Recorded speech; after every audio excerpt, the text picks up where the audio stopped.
เวียกงานบ่เฮ็ดมีแต่ไปเลาะลิ้นไปเลาะเที่ยวมันสิมีรายได้มาแต่ไสทุกคนมันสิมีทรัพย์สินมาแต่ไสมาให้เฮาใช้ล่วงลายเนาะถ้าว่าพ่อแม่เฮาบ่รวยนะทุกคนเนาะแต่ถ้าว่าเฮาพ่อแม่เฮารวยก็ดีไปเนาะในสิ่งที่เฮามักนี่เนาะเฮาก็เบิ่งคืนว่ามันสามารถเลี้ยงเฮาได้บ่ในอนาคตหรือว่าปัจจุบันนี่ก็ยากเนาะทุกคนเนาะแม่นอยู่ว่าสิ่งที่เฮามักบางทีสิ่งที่เฮามักมันบ่ได้เงินก็มีเนาะมันบ่ได้เงินมันได้แต่ความสุขแต่ว่าเฮาใช้ชีวิตซุมื้อนี้มันต้องได้ใช้เงินเนาะใช้จ่ายในชีวิตประจำวันเนาะทุกคนเนาะเฮาก็ต้องเฮ็ดเคียงคู่กันก็คือหาเงินไปพร้อมแล้วก็ใช้ชีวิตให้มีความสุขไปพร้อมเนาะทุกคนเนาะสบายดีทุกคนหลังจากที่ว่าเฮาใส่ปุ๋ยต้นมะเงาะแล้วเนาะมื้อนี้เฮาก็สิพาทุกคนมาเลาะเบิ่งว่าต้นมะเงาะเฮางามส่ำใดเลยว่าเป็นจังได๋แน่เนาะก็เลยว่าสิพาทุกคนมาเลาะเบิ่งเนาะมาเลาะเบิ่งแล้วก็มาเบิ่งนํกันเลยทุกคนว่ามันสิเป็นจังได๋ก็คือมื้อนี้ก็ได้ออกมาสวนคือเก่าเนาะทุกคนเนาะเพราะว่ากิจกรรมส่วนใหญ่เฮาแม่นอยู่สวนส่วนหลายแหละแม่นอยู่สวนเนาะทุกคนเนาะก็เลยว่าสิพาทุกคนมาเบิ่งต้นมะเงาะของเฮาเนาะตอนนี้มันก็สูงแฮงเลยทุกคนตอนเฮาใส่ปุ๋ยยังบ่สูงปานใดเนาะทุกคนเนาะตอนนี้มันสูงจนลูกหัวนับแหน่ก็มีเนาะทุกคนเนาะก็คือนี่เลยทุกคนต้นมะเงาะเฮาใหญ่สูงเนาะใหญ่สูงแล้วก็แต่งยอดเขียวงามเนาะเฮาก็สิปลูกสลับกันเป็นว่าเนาะทุกคนเนาะก็คือวางนี่มันต้นมะเงาะเนาะแล้วก็ซับวางไปอีกกับต้นกล้วยเนาะต้นกล้วยแล้วก็ต้นมะเงาะแล้วก็ต้นกล้วยต้นมะเงาะซับไปเรื่อยๆเนาะคือข้างล่างนี่เนาะทุกคนเนาะต้นกล้วยเนาะต้นกล้วยแล้วก็มาเท่านี้ต้นมะเงาะหลังจากที่ต้นมะเงาะแล้วเนาะก็มาอีกต้นกล้วยเนาะทุกคนเนาะสลับกันไปแล้วก็ต้นมะเงาะอีกเนาะเท่านั้นเนาะท่านี้นี่เลยทุกคนส่วนผมบ้านก้อยกับสีประมาณนี้เลยทุกคนก็คือตอนนี้มะเงาะกับเคี้ยวงามเนาะทุกคนเนาะก็คือตอนนี้มะเงาะกับเคี้ยวงามทุกคนเคี้ยวงามแล้วก็ต้นกล้วยก็งามเนาะทุกคนเนาะเพราะว่าต้นกล้วยมันขึ้นโคนเลยเนาะเขาก็เลยว่าได้ขุดออกแล้วมาปลูกใหม่เนาะมาขยายใหม่คือนี่เลยทุกคนหลังจากต้นแม่มันขึ้นโคนเลยก็เขาก็ขุดออกเนาะเพื่อว่ามาปลูกใหม่เป็นแถวสลับกันเนาะก็คือต้นกล้วยต้นเงาะแล้วก็ต้นกล้วยต้นเงาะไปเรื่อยๆเนาะทุกคนเนาะมื้อนี้ก็บ่มีหยังหลายเนาะทุกคนเนาะก็คือมาเจาะเบิ่งสวนเนาะแล้วก็พาทุกคนมาเบิ่งบรรยากาศในสวนของผู้บ้านก้อยว่าบ้านก้อยเฮ็ดหยังแหน่เนาะแต่ละมื้อในสวนก็คือผู้บ้านก้อยนี่ปลูกมันเนาะปลูกมันแล้วก็ปลูกเงาะซับกันแล้วก็หลายๆสิ่งหลายอย่างเนาะแล้วก็พืชผักสวนครัวต่างๆเนาะก็คือในสวนของผู้บ้านก้อยเนาะตอนนี้มีต้นมะพริกน้ำเนาะทุกคนเนาะก็คือต้นมะพริกก็หลายเติบอยู่เนาะทุกคนเนาะก็สุดไปพุ่นเลยแต่ว่ามะพริกบ่ทันแก่เนาะทุกคนเนาะมันบ่ทันพอเก็บพริกทำบ่ทันแก่เนาะเก็บบ่ทันได้แล้วก็คือทางนั้นมาเนาะทางนั้นมาก็เป็นพริกเป็นมะพริกมาเนาะแล้วก็ทางนี้มีมะเขือเนาะทุกคนเนาะนี่เลยทุกคนมะเขือมีแต่หน่วยใหญ่แล้วทุกคนนี่ทุกคนธรรมศาสตร์แล้วเนาะทุกคนเนาะออร์แกนิกใส่ขี้งัวเนาะทุกคนเนาะใส่ขี้งัวบางทีห้ามบริสีดยาเลยทุกคนบางทีหมดมันขึ้นมาเนาะหมดงามมันขึ้นมาเจาะมะเขือกับเป็นมาทันลายเนาะทุกคนเนาะโอ้ตัวนี้หน่วยใหญ่เว้ยพอได้เก็บอยู่ทุกคนนี่บางทีเนาะ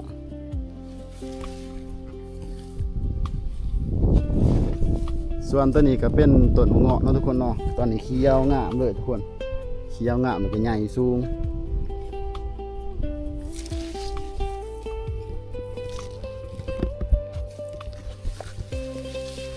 ซุ่มนั้นซุ่มอยู่พุ่นเป็นต้นมะเขือที่ว่าใหญ่เนาะแล้วก็เป็นหมากเพราะว่าปลูกก่อนส่วนว่าซุ่มท่านนี้เนาะนี่เลยทุกคนกำลังปลูกใหม่ซุ่มนี้ก็กำลังปลูกเนาะปลูกน้ำรังแต่ว่าเป็นหมาคือกันเลยทุกคนพุ่นโอ้เสียดายกระตามาใส่แล้วนี่เนาะนี่แล้วเนาะทุกคนเนาะวิถีชีวิตการเฮ็ดสวนเฮ็ดเกษตรแบบพอเพียงเนาะทุกคนเนาะมันก็รายได้มันก็บ่คงที่หรอกทุกคนแต่ว่ามันก็สบายใจเนาะมันก็แล้วแต่เงื่อนไขของแต่ละคนว่าแต่ละคนมักในไรเนาะมักในไรหรือว่ามักการใช้ชีวิตในไรมักการใช้ชีวิตแบบอยู่ไฮอยู่สวนคือผู้บ้านก้อยบ่หรือว่า มักใช้ชีวิตอยู่ในเมืองเนาะไผมักใช้ชีวิตแนวใดก็สามารถคอมเมนต์บอกพ่อบ้านก้อยได้เด้อทุกคนคือพ่อบ้านก้อยเองก็เป็นคนหนึ่งที่ว่ามักเฮ็ดสวนมักเฮ็ดเกษตรเนาะแต่ว่าบ่ฮู้ว่ามีคนมักเฮ็ดสวนเฮ็ดเกษตรคือพ่อบ้านก้อยบ่เนาะ FC ของพ่อบ้านก้อยถ้าว่ามีก็สามารถคอมเมนต์บอกพ่อบ้านก้อยได้เด้อก็คือกิจกรรมส่วนใหญ่ของพ่อบ้านก้อยแหละแม่นอยู่สวนเนาะทุกคนเนาะก็คือปลูกมันแล้วก็เฮ็ดเกษตรผสมผสานเนาะทุกคนเนาะบ่ฮู้ว่าทุกคนก็มักเฮ็ดเกษตรผสมผสานคือพ่อบ้านก้อยอยู่หรือบ่เนาะทุกคนเนาะถ้าว่าไผมักแบบนี้ก็คอมเมนต์มาบอกพ่อบ้านก้อยได้เด้อเนาะว่าไผมักสไตล์การใช้ชีวิตแบบพ่อบ้านก้อยเนาะใช้ชีวิตแบบพอเพียงก็คือเฮ็ดสวนเนาะในสวนของพ่อบ้านก้อยก็สิมีหลายๆอย่างเนาะทุกคนเนาะซุมนี้ก็คือเป็นมะพริกที่ว่าอยู่ในวางแถวมะเงาะเนาะทุกคนเนาะก็คือบ่อนี้มันต้นเนาะบ่อนี้ก็มันต้นทางการเป็นแถวมะเงาะเฮาบ่ได้ปลูกมันใส่เนาะทุกคนเนาะก็คือเฮาสิปลูกกล้วยแล้วก็ต้นมะเงาะซับกันเนาะทุกคนเนาะแล้วก็ในระหว่างแถวที่ว่ามันวางเนาะเฮาก็เสียหญ้าออกแล้วก็ปลูกพริกใส่เนาะเป็นเฮาปลูกพริกแบบธรรมชาติเลยเนาะปลูกอยู่ไร่อยู่สวนธรรมดาแต่ว่ามันบ่ทันเป็นหมากเนาะทุกคนเนาะมันบ่ทันเป็นหมากแต่ว่าใหญ่แล้วเนาะแต่ว่ามีบางต้นที่ว่าเป็นหมากแล้วเนาะ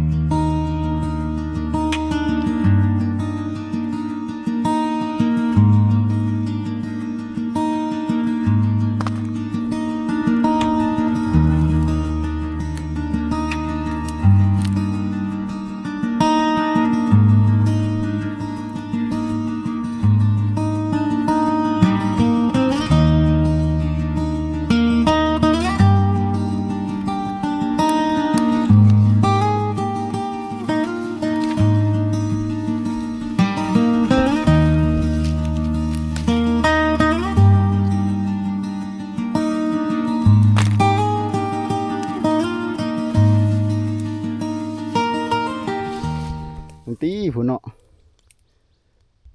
แตกยอดพุ่นตีเป็นสันเป็นสอโอ้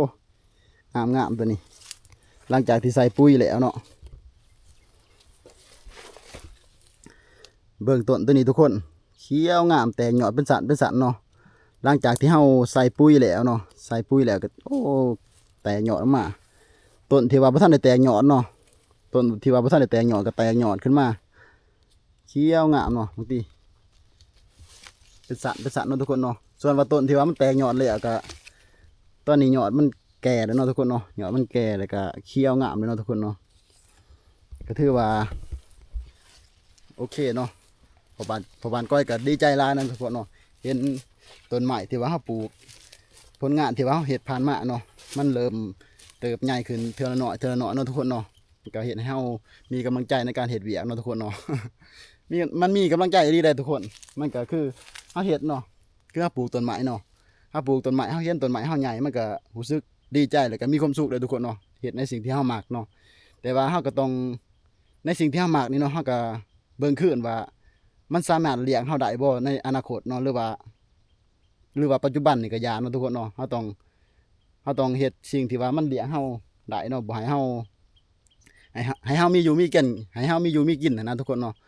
แม่นอยู่ว่าสิ่งที่เฮามักบางทีสิ่งที่เฮามักมันบ่ได้เงินก็มีเนาะมันบ่ได้เงินมันได้แต่ความสุขแต่ว่าเฮาใช้ชีวิตซุมื้อนี้มันต้องได้ใช้เงินเนาะใช้จ่ายในชีวิตประจำวันเนาะทุกคนเนาะเฮาก็ต้องเฮ็ดเคียงคู่กันก็คือหาเงินไปพร้อมแล้วก็ใช้ชีวิตให้มีความสุขไปพร้อมเนาะทุกคนเนาะอย่าไปซีเรียสหลายกับการหาเงินหรือว่าการหาสิ่งใดสิ่งหนึ่งอย่างเดียวเนาะทุกคนเนาะเฮาต้องใส่เคียงคู่กันไปก็คือหาเงินไปพร้อมใช้ชีวิตไปพร้อมก็คือไปหลินไปเที่ยวไปย่างน้ำหมู่ไปพร้อมเนาะทุกคนเนาะเฮาไปจริงจังแต่ว่าการเฮ็ดเวียกอย่างเดียวมันก็บ่ดีเนาะทุกคนเนาะเฮาก็ต้องผ่อนคลายเนาะช่วงเวลาที่ว่าเฮาหลินเฮาก็หลินช่วงเวลาที่ว่าเฮาเที่ยวเฮาก็เที่ยวเนาะทุกคนเนาะช่วงเวลาที่ว่าเฮาเฮ็ดเวียกเฮาก็เฮ็ดเวียกเคียงคู่กันไปเนาะทุกคนเนาะถ้าว่าแต่ละมื้อเวียกงานบ่เฮ็ดมีแต่ไปเลาะหลินไปเลาะเที่ยวมันสิมีรายได้มาแต่ไสทุกคนมันสิมีทรัพย์สินมาแต่ไสมาให้เฮาใช้ล่วงหน้าเนาะถ้าว่าพ่อแม่เฮาบ่รวยนะทุกคนเนาะแต่ถ้าว่าพ่อแม่เฮารวยก็ดีไปเนาะแต่ว่าถ้าว่ามื้อใดมื้อหนึ่งเด้เฮาก็ต้องพึ่งพาอาศัยตัวเองให้มันได้หลายที่สุดเนาะทุกคนเนาะคือพ่อปานก้อยนี่แหละก็บ่ถึงกับคันว่าเก่งพ่อปานก้อยเนาะก็บ่ถึงคันว่าเก่งก็บ่ถึงคันว่าดีทุกอย่างเนาะทุกคนเนาะแต่ก็โอเคถือว่าพึงพอใจในการใช้ชีวิตอยู่ในระดับหนึ่งเนาะทุกคนเนาะก็คือก็บ่ได้มีเงินมีคำล่วงหน้าเนาะทุกคนเนาะก็บ่ได้ร่ำรวยเนาะครอบครัวพ่อแม่ก็บ่ได้ร่ำรวยแต่ว่าความพอใจของเฮามันมาจากตัวเฮาเองเนาะทุกคนเนาะก็คือเฮ าพอใจในสิ่งเล็กๆน้อยที่ว่าเฮาสร้างมานี่แหละคือนี่แหละทุกคนเนาะเฮาก็พอใจในสิ่งเล็กๆน้อยๆที่ว่าเฮาสร้างมาแล้วก็มีความสุขกับสิ่งที่เฮาใส่มีความสุขกับสิ่งที่เฮามีแล้วก็พอใจกับสิ่งที่เฮาเฮ็ดมาเนาะทุกคนเนาะถึงว่ามันสิบ่หลายถ้าเทียบใส่คนอื่นเนาะแต่มันก็เป็นสิ่งที่ว่าเฮาสร้างเองเฮาภูมิใจเนาะทุกคนเนาะถึงว่ามันสิบ่หลายหรือว่ามันสิบ่ยิ่งใหญ่คือคนอื่นแต่ก็อย่ามันเนาะทุกคนเนาะก็คือส่วนตัวแล้วเนาะผู้บ้านก้อยก็เป็นคนที่ว่ามักใช้ชีวิตแบบง่ายๆเนาะเรียบง่ายกินง่ายอยู่ง่ายแต่ว่าถึงว่าเฮาสิใช้ชีวิตแบบง่ายๆก็บ่ได้หมายความว่าเฮาใช้ชีวิตไปวันๆเนาะทุกคนเนาะก็มีแผนแล้วก็มีเป้าหมายในการดำรงชีวิตของเฮาชัดเจนเนาะทุกคนเนาะบ่แม่นว่าอยู่ไปวันๆบ่แม่นว่าอยู่ไปวันๆเนาะทุกคนเนาะก็มีแผนการดำรงชีวิตของเฮามีเป้าหมายของเฮาคือกันเนาะทุกคนเนาะแต่ว่าเพียงแต่ว่าวิถีชีวิตของเฮาก็คือเฮามาใช้ชีวิตแบบการเฮ็ดสวนเฮ็ดเกษตรเนาะทุกคนเนาะถ้าว่าไผมักการเฮ็ดสวนเฮ็ดเกษตรคือกันกับพ่อบ้านก้อยก็สามารถคอมเมนต์แลกเปลี่ยนกันได้เนาะทุกคนเนาะหรือว่าสามารถสอบถามได้สิ่งใดที่ว่าพ่อบ้านก้อยฮู้ก็สิตอบให้เนาะสิ่งใดที่ว่าบ่ฮู้ก็ก็สิไปพัฒนาตัวเองตื่นเนาะแต่ก็เฮาก็บ่ทันได้เชี่ยวชาญหรือว่าบ่ทันได้เก่งเรื่องการเฮ็ดสวนแต่อย่างใดดอกเนาะทุกคนเนาะก็พัฒนาตัวเองไปเรื่อยๆหมู่คู่หรือว่าน้องๆที่ว่ามักในการเฮ็ดเกษตรหรือว่ามักในการเฮ็ดสวนเนาะก็สามารถทักมาถามหรือว่าคอมเมนต์พ่อบ้านก้อยได้เนาะมาแลกเปลี่ยนความรู้กันหรือว่าอยากมาถ่ายคอนเทนต์หรือว่าอยากมาถ่ายคลิปนำพ่อบ้านก้อยก็ทักกันได้เนาะถ้าว่าเห็นถ้าว่าจื้อกันเนาะแต่เฮาก็บ่ทันได้เก่งเนาะแต่ว่าเฮาเป็นคนที่ว่ามักเฮ็ดสวนแล้วก็ถ่ายคลิปไปนำเนาะทุกคนเนาะถ้าว่า FC หรือว่าน้องๆเห็นก็อยากถ่ายคลิปนำบ่หรือว่าอยากมาเล่นน้ำก็สามารถมาได้เนาะทุกคนเนาะมาหาอยู่เฮือนได้เนาะถ้าว่าไผรู้จักเฮือนเนาะแต่ว่าส่วนใหญ่กับพ่อบ้านก้อยก็บ่ค่อยได้อยู่เฮือนปานใดเนาะทุกคนเนาะมีแต่หลักๆเลยก็แม่นอยู่สวนเนาะมีแต่ยามแล้งพ่อบ้านก้อยก็จังได้เข้ามือเฮือนเนาะแล้วก็เมื่อเตะต่อเมื่อเล่นกีฬาน้ำน้องๆทั่วไปเนาะทุกคนเนาะก็ใช้ชีวิตแบบบ้านๆเนาะแบบไทยบ้านเนาะทุกคนเนาะ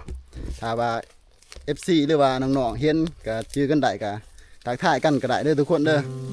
เฮาก็บ่ได้เป็นคนยิงหรือว่าบ่ได้เป็นคนขี้คุยอิหยังดอกเนาะตั้งแต่บางทีเฮาไปเห็น FC บางทีเฮาก็บ่ฮู้ว่ามีไผแหน่เป็น FC เฮาเนาะเฮาก็เขินเฮาก็อายคือกันเนาะทุกคนเนาะถ้าว่า FC ทักทายเฮาก็บ่ได้ขี้คุยดอกหรือว่าอยากมาถ่ายคลิปอยากมาดินอยู่สวนน้ำพ่อบ้านก้อยก็มาได้เนาะทุกคนเนาะก็บ่ได้ว่าหยังแต่ว่ามื้อนี้พ่อบ้านก้อยสิพาทุกคนมาเลาะเบิ่งสวนที่พ่อบ้านก้อยบรบัดเนาะตอนนี้มีหลายอย่างอยู่ทุกคนเนาะต้นเงาะแน่มีต้นกล้วยแน่แล้วก็มันต้นแน่เนาะก็คือต้นเงาะต้นนี้กำลังใหญ่กำลังเขียวงามเนาะทุกคนเนาะต้นใดที่ว่ามันน้อยๆก็คือเป็นต้นที่ว่าเฮาเอามาสามเนาะเฮาปลูกผ่านมาแล้วมันตายเฮาเอามาสามเนาะก็คือต้นกล้วยก็คือกันเนาะต้นกล้วยหันต้นแม่มันก็สิประมาณนั้นเนาะต้นเดิมแต่ได้มาเนาะแต่ว่ามันใหญ่โพดมันขึ้นโคนเนาะคือกล้วยมันบ่ใหญ่วีกล้วยมันบ่ใหญ่ก็เลยว่าเฮาก็ได้ขุดออกเนาะขุดนอกกล้วยออกเพื่อว่ามาปลูกไว้จังซี่เนาะมาปลูกแล้วก็บัวระบาดรักษาคือพ่อบ้านก้อยปลูกนี่ก็บ่ได้ใส่ปุ๋ยสั่งลวงหลายเนาะทุกคนเนาะมีแต่ว่าขุดคุ้มแล้วก็เอาต้นกล้วยมาใส่เนาะให้มันใหญ่เองตามธรรมชาติเนาะก็คือต้นกล้วยคือที่ทุกคนเห็นเนาะมันก็เริ่มเหี่ยวแน่ตายแน่ต้นแม่มันเนาะก็เลยว่าขุดออกมาเพื่อว่าให้มาอันนี้แบบนี้เนาะมาปลูกแบบนี้ก็บ่ได้ใส่พุ่นห้องผืนหรือว่าใส่สร้างลวงลายมีแต่ขุดคุ้มแล้วก็ปลูกไว้เลยเนาะทุกคนเนาะเฮาก็บ่ได้ซีเรียสว่ามันต้องให้ใหญ่ไว้หรือว่าให้ได้ผลผลิตไว้เนาะเฮาก็เฮ็ดไปตามที่ว่าเฮาเฮ็ดได้เนาะมันใหญ่เฮาก็บ่ระบาดรักษาเอาถ้าว่ามันบ่ใหญ่เฮาก็หามาปลูกใหม่ทุกคนอย่าไปคิดอย่างไรเนาะการเฮ็ดสวนมันบ่มีหลักการตายตัวอีสั่งดอกเนาะแต่นี่ก็คือทุกคนนอกจากต้นมะเงาะก็ยังมีต้นนี่เนาะทุกคนเนาะทุกคนคิดว่าต้นหยังนี่พ่อบ้านก้อยเอามาปลูกนี่ยังนี่น้อยเนาะบ่งามคิดว่ามันสิบ่ยั่งสำนั้นนี่ทุกคนแต่ว่ามันก็ยังใหญ่เนาะใหญ่แล้วก็ยังงามขึ้นเรื่อยเนาะทุกคนเนาะตัวนี้คือต้นอะโวคาโดเด้อทุกคนเด้ออะโวคาโดเป็นสายพันธุ์พื้นเมืองเนาะทุกคนเนาะซึ่งว่าเฮาซื้อหน่วยมันมากินแล้วเฮาก็กะไว้เนาะทุกคนเนาะกะไว้เลยเวลามันโป่งหน่อหรือว่ามันโป่งหยอดแล้วเฮาก็เอามาปลูกเนาะทุกคนเนาะแต่ว่ามันใหญ่เนาะมันใหญ่ถ้าว่าเฮา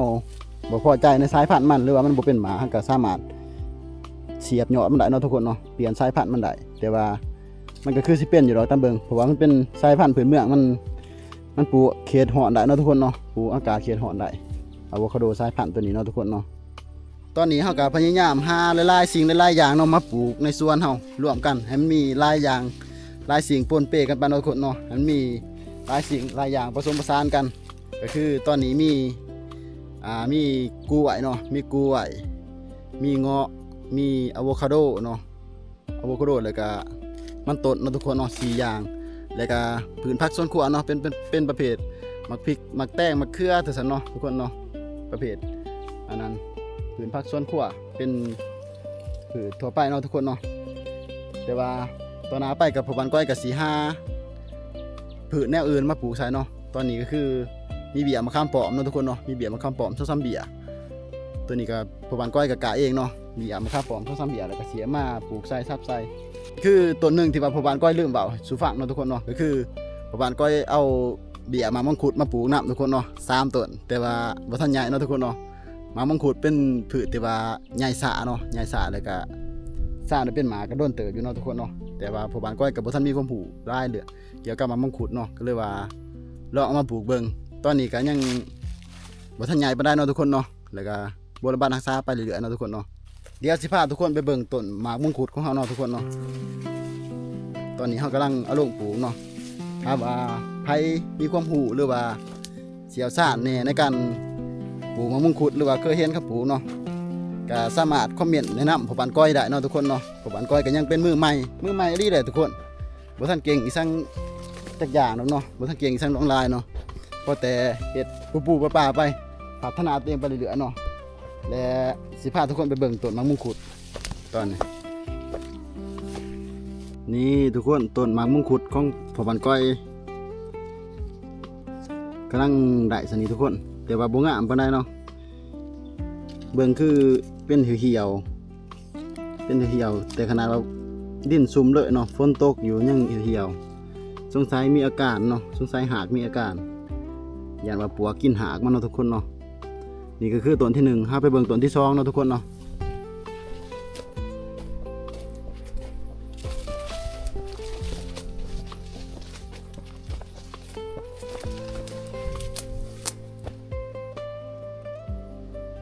นี่ทุกคนต้นที่2กำลังแตกหยอดเนาะทุกคนเนาะกำลังแตกหยอดใบอ่อนๆบ่ทันใหญ่ปานใดเนาะทุกคนเนาะสูงประมาณหัวเข่าก็ถือว่างามอยู่เนาะงามอยู่หรือว่าทุกคนคิดว่าได้เนาะลองคอมเมนต์เบิ่งได้เนาะทุกคนเนาะใครที่ว่าเชี่ยวชาญในการปลูกมะม่วงคุดเนาะทุกคนเนาะเฮาก็บ่ทันเก่งปานใดแล้วก็บ่ทันมีความรู้หลายเนาะทุกคนเนาะเรื่องมะม่วงคุดใครรู้ก็คอมเมนต์บอกพ่อบ้านก้อยได้เด้อทุกคนนี่คือต้นที่2เนาะทุกคนเนาะไปเบิ่งต้นที่3กันเลย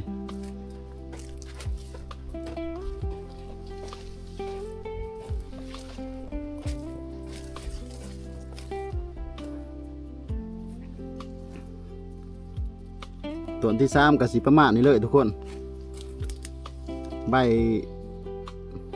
ออกเรื่องๆเลยนะเนาะแต่ว่าตัวนี้ใบใหม่เนาะช่วงย่ำแล้งเฮารดน้ำมันบ่ได้เนาะทุกคนเนาะก็เลยว่าเฮ็ดให้มันบ่งามปานใดแต่ก็ได้ส่วนนี้ก็คือว่าโอเคได้นี่ทุกคนแต่ว่ามันยังบ่ทันงามปานใดดอกเนาะแต่ว่าก็รู้สึกว่าโอเคอยู่เนาะ